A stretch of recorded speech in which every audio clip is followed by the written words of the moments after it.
everybody. What I like about today is that we got a special guest. Tiff is off today, so I asked Carole Barrowman to join me on the yellow couch for a little chat. She is, of course, our book reviewer, and in just a little bit, we're going to talk about books. Yes, we are. We're going to talk about how to avoid a book hangover. Yes. Which means what? It means how to binge a series. I'm going to share some series of books that are good to binge. Because you get depressed when you have a good book and it comes to an end. You go so much slower when you get to the last pages because you want to drag it out and drag it out. So how to avoid that, because you can jump right to the next book. I like it. And I read things over and over at the end. Yes. Like I'll keep rereading pages. That's a hangover. That's a book hangover. One of the things we don't talk about a lot, and I asked you to share, is that you're a college professor. Right. And people know that you're at Alverno and that you teach English. But you've been doing it for 32 years at that university? At 32 years at Alverno. I was 12 when I started. Yes, I know. That's what I was going to say. You stole my line. It's amazing that you've been there 32 years. You do look awesome, I have to say. But I'm fascinated by this because now my oldest is in college. Right. And I think about how things have changed since we were in college. Absolutely. Right? Absolutely. Absolutely. In fact, one of the things that I think has changed the most, and it's for good, is I think we have a much more diverse classroom. I mean, my students are much more diverse. They're much more tolerant of each other and differences and so on. But I have a really funny story I have to tell you. But one of the biggest lessons I've learned in my 32 years. And see, I love this. So you're going to talk about a lesson you've learned because you're the teacher. Right, right. This is it had to have been like one of my first classes I was teaching.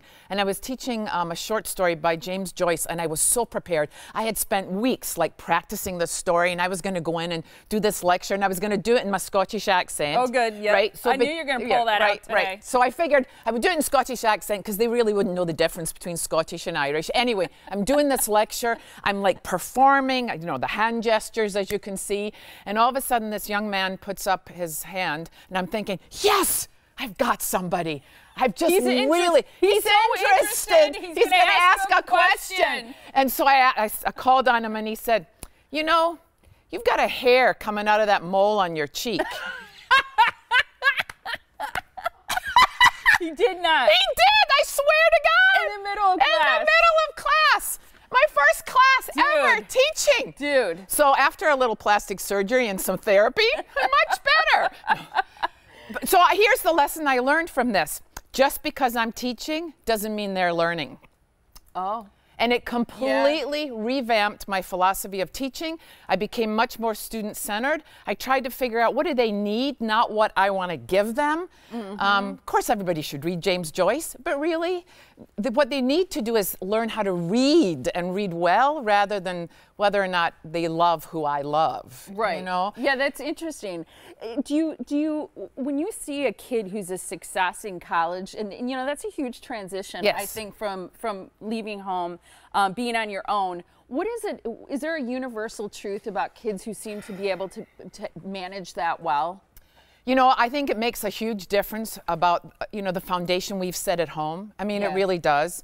I mean, have you taught them how to do their laundry?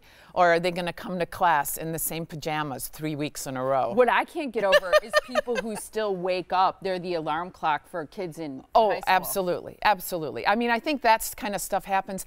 The other thing, and one of the things that I've noticed over the years, too, is that because students are working way more, I mean, you know, I had a job, but mostly in the summer that helped fund what I did during the year. Same. But my students are working sometimes 2 jobs to pay their tuition.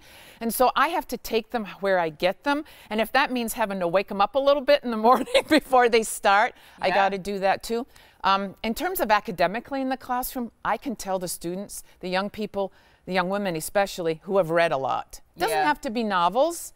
But you can tell. Honestly, almost every student who's been super successful in my class has had a background of being in touch with books and reading, which is why I think literacy is so important for younger children, because not everybody grows up in a household with books. Right. And yeah, that's true, especially in these times. Yeah, for sure. It's good stuff. All right, let's talk about the book Hangover and go through some of these great titles that you have. So these are binge-worthy books. They're series. They're series. So when if you finish reading a book, you don't have to be sad because there's another one. Right, and if you get it from the library, make sure you bring home the second one in the series at the same time. Good call. Because then you're still going to get a I like hangover. that. All right, the first one is The Mistress of Rome. This is a series by Kate Quinn, and I am not usually attracted much to ancient cultures in my fiction, But this one, I've read the first two, and if the other two are anything like it, you're going to just want to not talk to anybody for, you know, a couple of weeks. They're set in ancient Rome, but they're from the focus of an enslaved young woman who's got a secret family that she hasn't told her mistress about, you know, the head of her household. And so she's hiding a family, and it's her trying to balance being a slave versus her own sort of independence. I loved it. I thought it's really well written. There's romance, there's suspense. Perfect. Those are good elements. Yes, yes. I like that. The next one is The Elegant Universe, the Hidden Reality and the Fabric of the Cosmos. Well, I picked this for Tiff, and so she better be listening to this. Okay, yeah, I'll make sure she gets your list. And so this is a nonfiction, and it's by Bryan Greene is, I consider, the real-life Sheldon from The Big Bang Theory. Oh. So he's a string theorist, and these are his 3 books about the nature of string theory in the universe, and they are amazing. They read just like fiction. They're full of passion and energy. And as an English major, science was not always my strong point. Too.